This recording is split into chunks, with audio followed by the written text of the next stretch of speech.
Vurulduk. Vurulduk.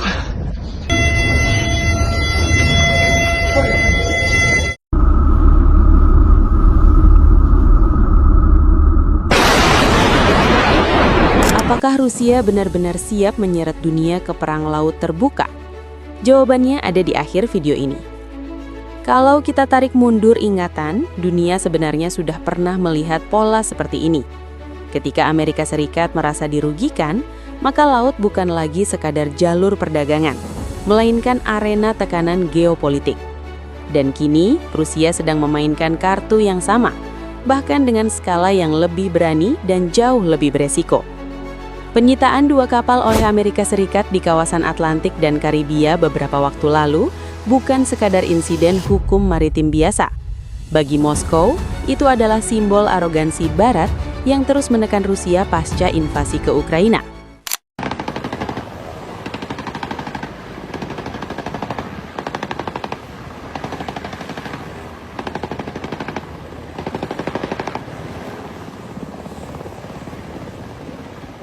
Putin sadar, jika Rusia terus bermain defensif, maka tekanan ekonomi dan politik hanya akan semakin menjerat. Maka, seperti yang pernah dilakukan Donald Trump di masa lalu, Rusia memilih jalur hukum sebagai alat kekacauan yang terukur.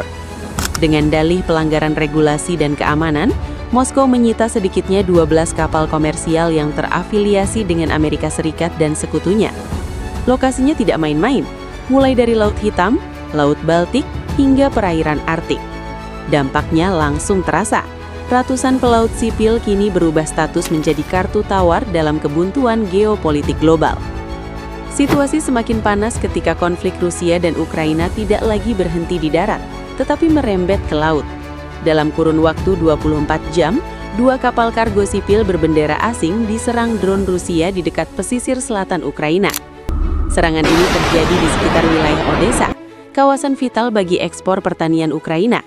1 kapal sedang menuju pelabuhan Chornomorsk untuk memuat gandum, sementara kapal lainnya membawa kedelai.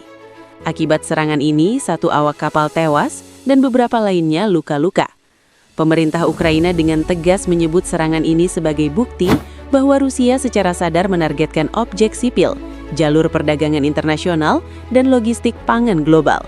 Wakil Perdana Menteri Ukraina, Oleksiy Kuleba, bahkan merilis foto kapal Ladona dan Welka yang lambungnya rusak parah akibat serangan tersebut. Ini bukan sekadar pesan militer, tetapi sinyal politik yang sangat jelas. Faktanya, selama 2 bulan terakhir, Rusia memang meningkatkan intensitas serangan terhadap jalur ekspor maritim Ukraina. Ini adalah respons langsung atas serangan Ukraina terhadap kapal-kapal armada bayangan Rusia yang digunakan untuk mengekspor minyak mentah. Namun, eskalasi terbaru jauh lebih mengkhawatirkan. Laut Hitam yang selama ini menjadi urat nadi ekspor gandum dunia, perlahan kehilangan jaminan keamanannya.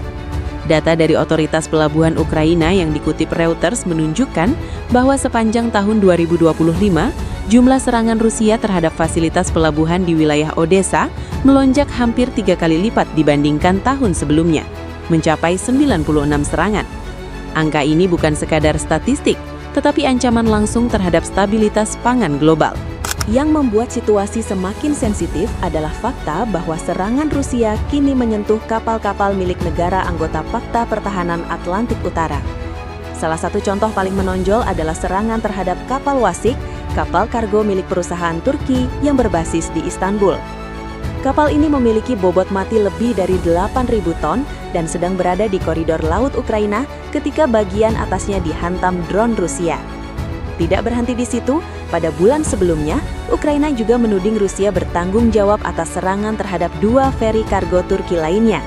Satu mengangkut minyak bunga matahari, sementara yang lain membawa buah-buahan segar, sayuran, dan pasokan makanan. Presiden Turki Recep Tayyip Erdogan sebenarnya telah mengusulkan gencatan senjata terbatas yang mencakup fasilitas energi dan pelabuhan dalam pembicaraan langsung dengan Vladimir Putin. Namun hingga kini, usulan itu tidak pernah benar-benar diwujudkan.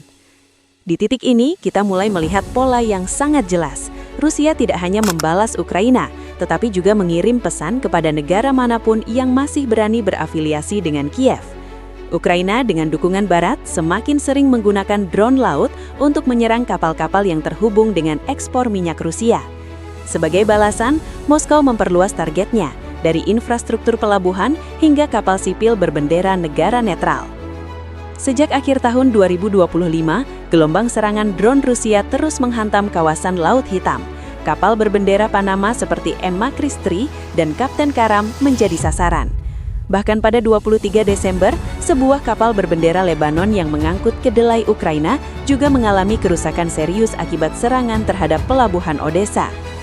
Usulan gencatan senjata terbatas dari Turki sebenarnya bisa menjadi jalan tengah, namun Rusia menolaknya mentah-mentah. Ironisnya, hanya beberapa jam setelah pembicaraan diplomatik berlangsung, Moskow kembali melancarkan serangan besar dan secara terbuka mengancam akan memutus akses Ukraina ke laut.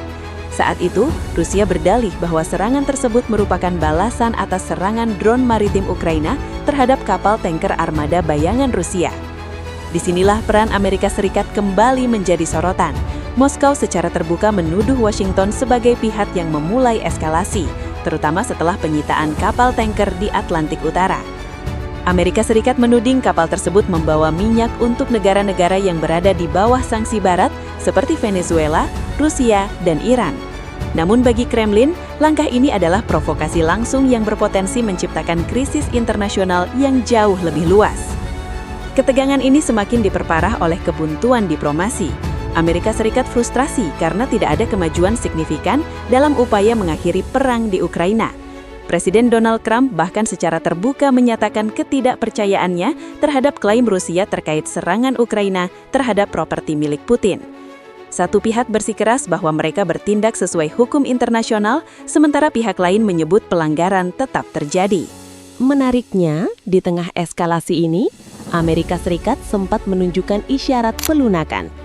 Dua awak kapal tanker Marinera berkewarganegaraan Rusia yang sebelumnya ditahan, akhirnya dibebaskan. Kementerian Luar Negeri Rusia menyambut keputusan ini dan menyebutnya sebagai langkah konstruktif dari Gedung Putih. Utusan Rusia, Kirill Dmitriev, bahkan mengonfirmasi langsung bahwa seluruh awak Rusia telah dibebaskan. Namun jangan salah, pembebasan ini tidak serta-merta meredakan ketegangan. Serangan Rusia di Laut Hitam tetap berlanjut dengan skala yang semakin luas dan dampak yang menyentuh jalur perdagangan global. Dunia kini berada di persimpangan berbahaya, di mana konflik regional berpotensi berubah menjadi konfrontasi maritim terbuka antar kekuatan besar. Pertanyaannya sekarang sederhana, tapi jawabannya sangat menentukan masa depan global. Apakah ini hanya perang urat saraf atau awal dari konflik laut yang akan mengubah peta geopolitik dunia? Jawabannya tidak sesederhana hitam dan putih, dan disitulah letak bahayanya.